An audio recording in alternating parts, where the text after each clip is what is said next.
Hey, this is Scott Kokenauer. I'm with Coffeeprops, and we are honored to be spending a little bit of time with Scott Rail. And if you follow Scott Rail, you know exactly what he's all about. But Scott, thank you for spending a couple of minutes with us. Yeah, thanks for having me, Scott. So we want to get right into this. I know you're very busy. What was it that drew you to coffee in the first place? What's the story that brought you to coffee? Funny enough, my first interest in coffee came because when I was at my second year of college at UCLA, I had a rather unpleasant living situation where I lived with 5 guys in a 2-bedroom apartment, and a lot of them didn't get along.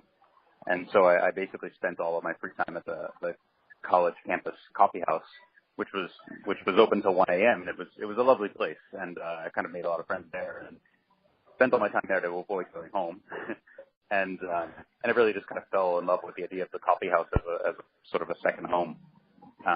But at the time, I mean, I had never experienced a good cup of coffee. I mean, you can imagine the college coffee house in the early 90s was hazelnut and French roast and all that kind of stuff. And I just thought I didn't like coffee. But then shortly after that time, a guy opened a roastery cafe near my apartment in Los Angeles. And when I tasted his coffee, I just lost my mind immediately. I was like, wow, that was amazingly delicious. Like, I had no idea coffee could be anything but bitter and nasty. And once I tasted his coffee, I was really fascinated by coffee. It was one of those kind of, a switch turned on. There was no transition at all. Right. So coffee turned out to not be all oil. It was, I mean, my girlfriend at the time, when she had his coffee for the first time, she said his coffee was like drinking dessert. And we weren't putting sugar or milk in it or anything. It was just like the black coffee was just so delicious by itself. We were just in love with the coffee. Oh, that's great. That's great. Yeah. So when we look at the coffee industry, all the way from the farmer to the wash station to the importer, roaster, brewer, drinker, when you think of that entire gamut of the coffee industry, where is it that you get your greatest satisfaction?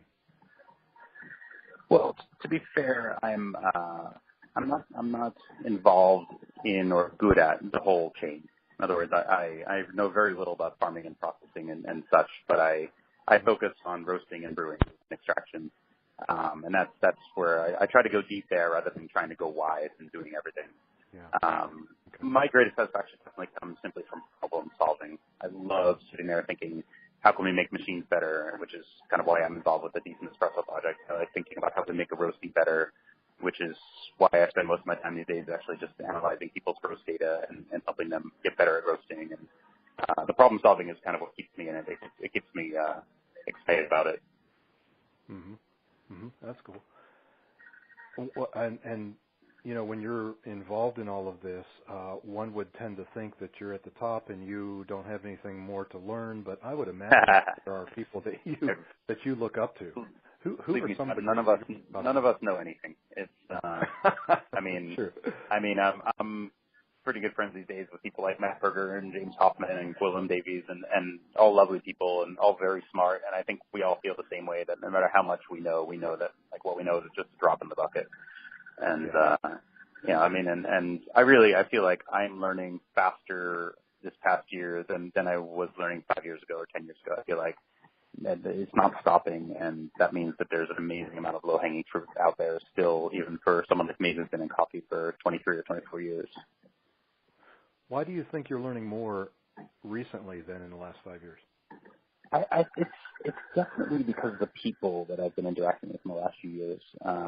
So for instance, when John from Decent Espresso contacted me to work with him, John is so smart and so savvy with software and such, and being able to work on a project with someone who's so advanced in some ways has kind of allowed me to learn the way I wasn't learning before. In other words, with John, we're seeing insight into what goes on during an espresso shot, the kind of data no one else in the world has ever seen before. And I'm learning so much from that. And it's really just because I've collaborated with someone who's incredibly smart. And I've been working on a couple of other projects with a couple of friends who I just think are amazingly intelligent, and having their skills involved has allowed me to sort of apply what I know while they apply their tech skills. And then the combination is something like it's a whole new route for learning that I just didn't have access to before. We always talk about a cup of coffee being something central to great conversation, right? Great discussion, great ideas. This is a whole different dimension. This is coffee bringing people together with various skills to learn more about the coffee. That's really Exactly. community. I mean, we're certainly starting to draw some interest from some people in the tech world, which is pretty exciting because most coffee equipment is still based on the platforms that are 50, 60-year-old, whether we're talking about espresso machines or batch brewers. And, in a sense, like what we've done is we've ripped out the boiler and listed heavy parts in the espresso machine and replaced it all with software and sensors. And that's kind of where we're going now as an industry, is that, to get precision, to get repeatability, to get feedback on what's going on when you're making coffee, whether it's roasting and using crops or software, or whether it's making espresso, we need the technology, because there's too many things that humans can't track, but we can mine the data for knowledge and improvements. Yeah, and so that leads me to my other question is, in particular, I've had a couple of people ask me about batch brewing, and in my experience, and maybe other people's experience, that was always the coffee in the normal, the specialty coffee shop that made this dessert-like coffee that's black. They had the batch brewer for those who didn't really have the time to wait and didn't really appreciate that kind of coffee, and it was kind of the back burner, no pun intended. Yeah. Is that changing? Is there an improvement in batch brewing? I have to say, on the surface, it looks like it's changing because a couple of companies have put out more high-tech batch brewers, but it isn't changing in the sense that those companies did not do a good enough job to change the game. They've added some technology, but they've really missed the point on some aspects of coffee extraction, and it's pretty frustrating because a lot of the people are very tech savvy, but not coffee savvy. But they're so smart that they're used to knowing everything, and they don't really listen to the industry, or they don't really know who to listen to, and they're making a lot of bad decisions when it comes to the end product, the coffee quality.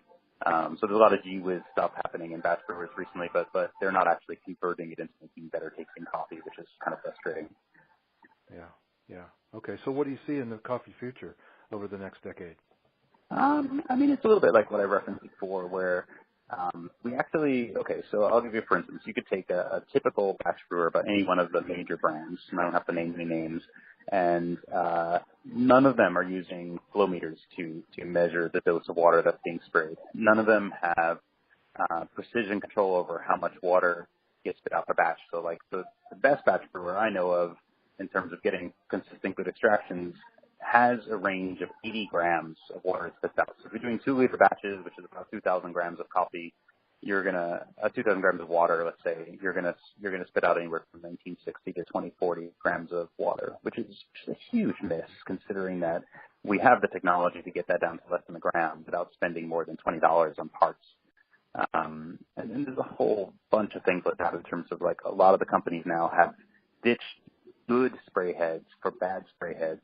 And they've done this because the good spray heads were basically a flat metal plate with 20 or so holes in them. And the problem is all these little holes in the metal plate would get a little bit of scaling over time. And then a lot of times cafes that didn't maintain their equipment would call the company, and the company would have to come for a service call because it was under warranty.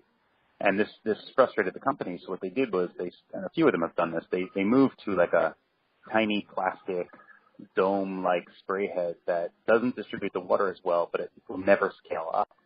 And so for them, it saved them a lot of hassle and a lot of service calls and stuff, but they've actually ruined coffee extraction. And they've also had the nerve, all of them have had the nerve to market these spray heads as superior extractors, which is just spin. It's just the kind of BS that goes on in the corporate world where right. They're doing something to make more money. They need to package everything as an improvement, even if it's a step back. And too many people don't know who to believe, so it's frustrating.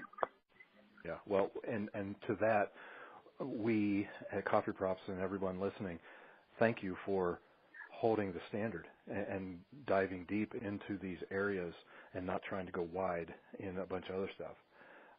So before I let you go, we can find you. You've written a few books, and they can find those on Amazon or on your website. The Professional Barista's Handbook was out a while ago. Everything But Espresso. The Coffee Roaster's Companion, and Extraction, Measurement, and Mastery. Yep. And you also, I see you have an ebook of the Professional Barista's Handbook in Spanish, correct? French. Or, no, that's French. Yeah. That's I've French. actually I've got about 7 or 8 translations coming out. It's just we're just getting the logistics behind the scenes worked out for that. Okay. Yeah, and it actually exists in several languages where people bought the rights, like Hungarian and Russian and Ukrainian and such. So. Right, right. And we can find all about that and the blog posts and follow up. Can we follow you on this project that you're on as well on your blog? Yeah, I don't blog too much about that project. I mean, Decent Espresso has their own website, blog, and they do a lot of social media. And I'm just waiting for the machines to be on sale before I talk a little bit more about them. Gotcha. Okay. But yeah, just scottrayo.com is where I kind of do everything, blogging and selling books and everything else. All right. scottrayo.com, and on Instagram, it's where is Scott Rayo, because you're not always in the same place every time. I'm never in the same place. It's the first question everybody I know asks me when I call them. So, yeah. Oh, by the way, where are you right now? I'm in Orange County, California at the moment. Orange County. Okay. So finally, what's your favorite coffee drink of all time? I almost always default to black filter brews of Kenya. I tend to favor Kenya, and I've never really been much for putting milk or sugar or anything else in coffee, and nothing makes me happier than a well-brewed cup of Kenya. Great, great. Well, Scott, thank you so much for taking this time. I hope we can catch up a little bit later and talk a little bit more about the future of coffee. Thanks. Thanks, Scott. Nice talking to you.